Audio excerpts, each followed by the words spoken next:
Welcome to Crying Out Cloud, the podcast that will make you laugh, cry, and reconsider all of your cloud security fears. I'm Eden, and I'm here with my amazing co-host, Amitai. Hello. Amitai, what are we going to talk about today? So today we're going to talk about React2Shell, the vulnerability that lit the internet on fire, Shai-Hulud 2.0, and a 0-day in Gogs. And finally, we'll be talking about a vulnerability affecting Apache Tika. Okay, for the first one, React2Shell. It is a vulnerability in React server components. It's a software library for front-end apps, but it essentially runs React on the back end.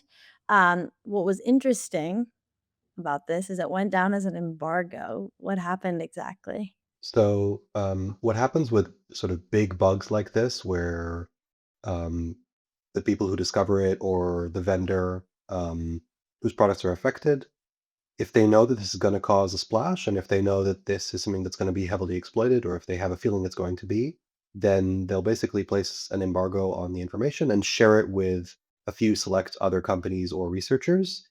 Part of the goal there is to make sure that vendors that use the software heavily have a chance to patch before the vulnerability becomes public. Most big companies have a pretty good way of going about this and making sure that things stay under wraps. Sometimes this stuff leaks ahead of time. That has happened before, and then the embargo is essentially broken, and they need to publish the vulnerability ahead of time, which isn't great.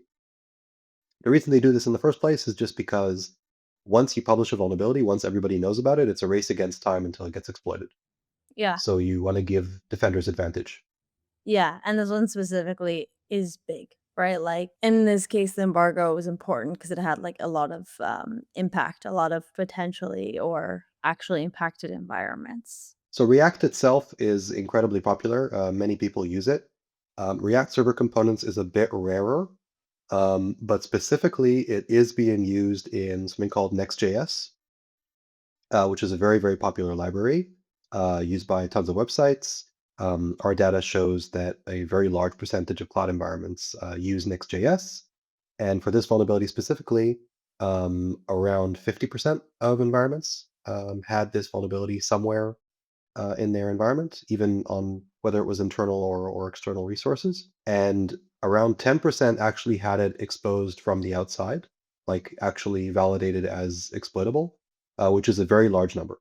Yeah, huge. And who took advantage of this? So basically, everyone, a bunch of vendors, including ourselves, started putting out information about this vulnerability, saying, "Okay, we're starting to see exploitation. We're starting to see POCs popping up." And then within a few days, I think Google and a few other companies were already claiming that Chinese threat actors were taking advantage of this and exploiting this. Immediately, we saw usage of this for crypto mining. We saw usage of this for all sorts of purposes, both cyber criminal and nation state. That's what happens when you have a really good and really widespread vulnerability. You're going to use it. It was funny because while the real exploits were dropping, there were also like a lot of fake proof of concept exploits going around, which creates a bit like a foggy Yeah, situation. But some of the AI ones were doing something. I don't think it's funny. I think it's funny. They were leaving like helpful comments in the code, which yeah, no actual attacker would do. So it was clearly an AI um, POC. yeah. That was fun to see. Like in the beginning, they were completely fake. Like they were just someone made a best effort using ChatGPT, decided to publish it, decided to scan the internet with it. It didn't really work, and within a few days, things started to look a bit more interesting and a bit more impactful. But the Um, ones that were impactful, what was interesting is that a bunch of them were fileless, like, they didn't leave a trace on the disk, which made them hard to detect if you didn't have an agent. yeah, that was really interesting. Generally, because of the way that Next.js is working, this basically caused a situation where a lot of the activity didn't really leave any trace on the disk. So you needed to have some sort of runtime protection, some sort of EDR, in order to be aware of what was going on. There wasn't much logging, at least not by default. We actually looked into what logs our customers should enable to make it a bit easier to track this stuff, but none of the stuff is enabled by default. So what should people do in a situation like this? Well, at this point, it's very easy to test if you are exposed to this. Um, our recommendation, as always, is to patch and focus on publicly exposed applications. Do it. Our second story, Shai-Hulud 2.0.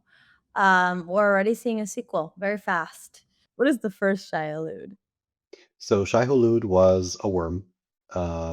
Their creator named them after the worm from Dune, which is unfortunate because Dune is great, and there are a bunch of other things named after Dune, so this causes confusion. We didn't choose the name. Um, anyway, it was a worm that sort of uh, burst its way through the npm Git ecosystem, where basically you had a few initial npm packages that were compromised by a malicious actor, and then uh, they used that access in order to publish basically fake malicious versions of those legitimate packages. People downloaded them, and then that spread to their machines, that spread to their CI/CD systems, and from there, the malware automatically searched the machine for any credentials they could find for GitHub or npm, and then they used those credentials to basically recurse through the ecosystem and take advantage of whatever access those victims had to npm in order to publish more versions of the malicious library, and so on and so forth. And the first one was horrible, and a lot of companies were impacted by this, and a lot of credentials were stolen this way. And the second one was also not great. Not great for sure. I do think what's interesting about this is it's like a low level of sophistication, but it's incredibly persistent. So it was inevitable the second one would happen. Um, Yeah, but it is interesting because from the first time around, the attackers learned, they got smarter. They didn't make the same mistakes twice, particularly around when they couldn't find credentials on a machine. The new version works in waves where it searches GitHub for any credentials that it can pivot to. Meaning, like, if they couldn't find on my machine credentials, but they could find on Amitai's, they would just use Amitai's to upload my thing. So this had a big scale, but it's interesting how it got to a big scale. Can you kinda talk about, like, how they were able to use the right packages to get far? it seems like um, the recipe for a successful Shai-Hulud style campaign. And we don't actually know if this was even the same attacker. It might have been a completely different one. There might be many, many, many attackers working, but it seems like the sort of the recipe here, like the key to success, is you need to choose your patient zeros very well. In this case, their patient zeros were super popular packages that exist across tons and tons and tons of environments that are downloaded like millions of times a week. um, and the way they gained initial access to those to the relevant maintainers was they took advantage of something called a pwn request, which is a vulnerability that affects GitHub Actions that are basically misconfigured, and it's relatively prevalent. And the main thing is that it's very easy to find.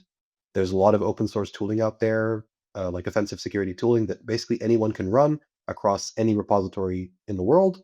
And they just scan GitHub all the time. The second they find that a type of vulnerability like that, they exploit it, they steal the keys, and then they take advantage of the fact that they now have the ability to publish a version of a super popular package to just Trojanize that package and insert malware.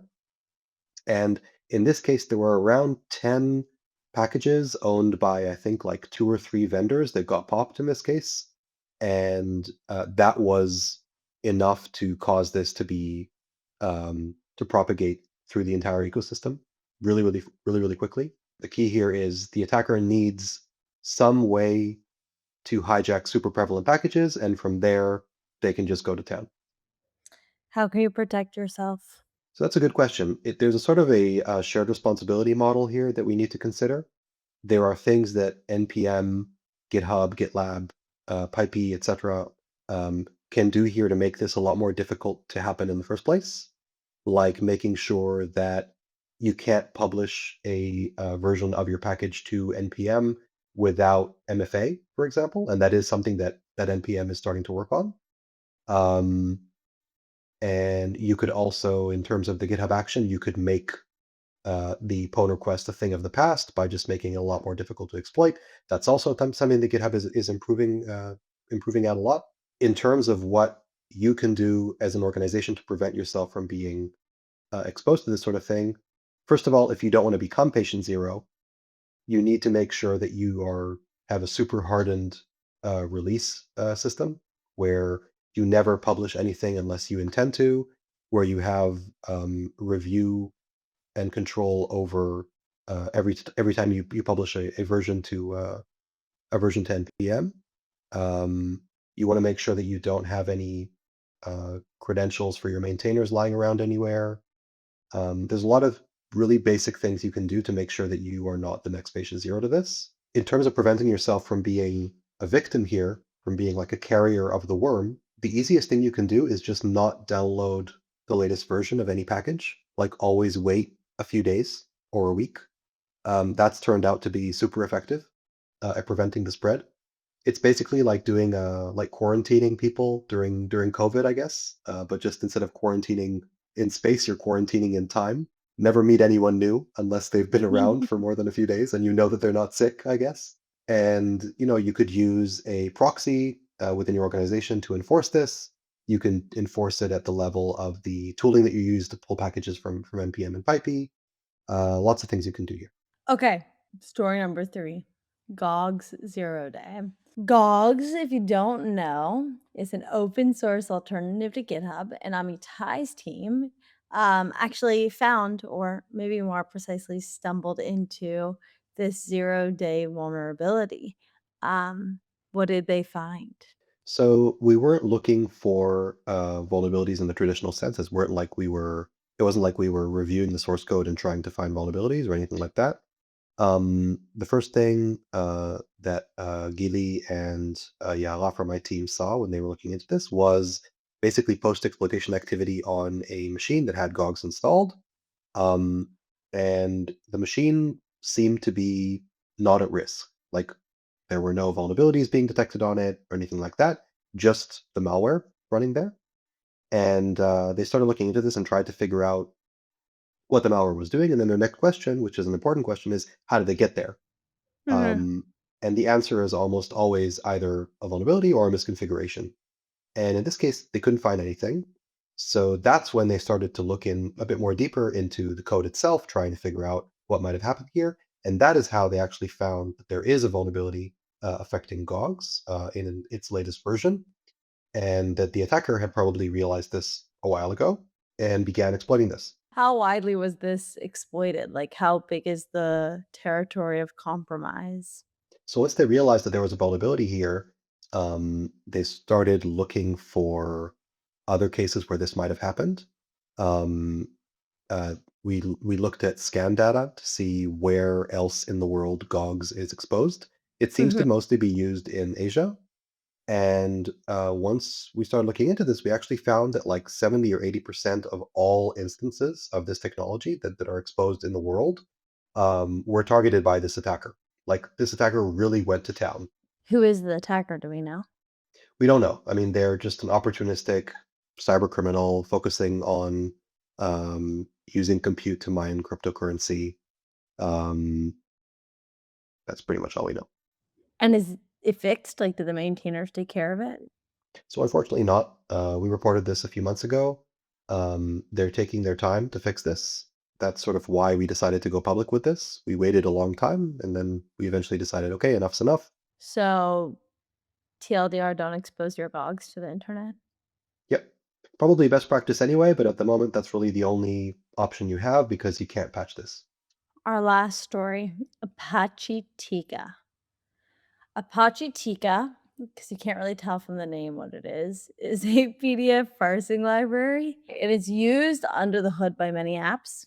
People want to parse PDFs. Um, so to explain how this works, imagine you have a cool startup that lets people upload PDFs and you do some sort of AI analysis for them, like you read their tax returns or something. But they have to upload a PDF. That's the core thing. If they use Tika, an attacker can upload a malicious PDF that would trigger an RCE on the server where it's parsed, and then all hell breaks loose. Amitai and I were talking about this before, and he was talking about how it's really hard to triage. Can you talk about why?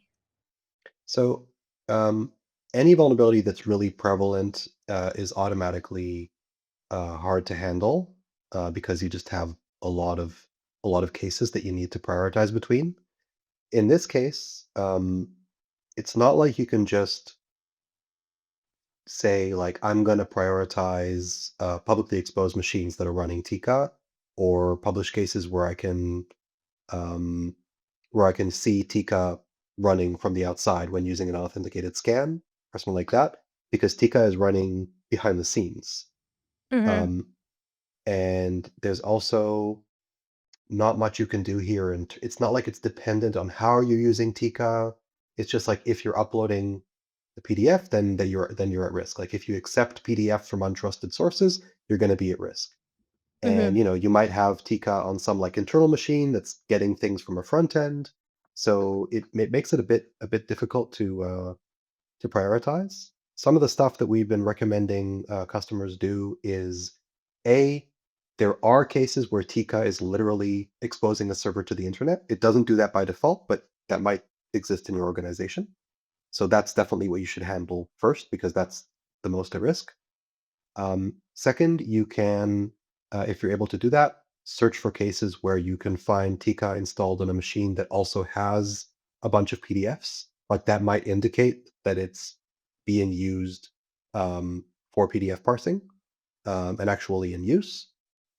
And other than that, basically focus on cases where you can validate in runtime that Tika is actually running because again, it comes under the hood in a lot of cases, like it's bundled along with a bunch of other software, but it isn't necessarily always in use. So you should focus on cases where you have at least some signal that it's actually being used. Sounds like a solid plan. Okay, what are the podaways take-a-pods from this episode? So React to Shell, patch, not really a lot of options here. You can use WAF rules, but they've been proven as not infallible. So best to patch. Shai-Hulud 2.0, make sure that if you are an organization that is publishing to NPM, make sure that you're using MFA to do so. And if you are consuming packages from NPM, you might want to consider not consuming latest. You might want to consider having some sort of delay on how fast you're consuming packages, because that will give you a window in which other people might get infected, and then they'll warn you about it. Gogs 0 day. You can't patch because there's no patch available. So just don't expose Gogs to the internet. Always best practice.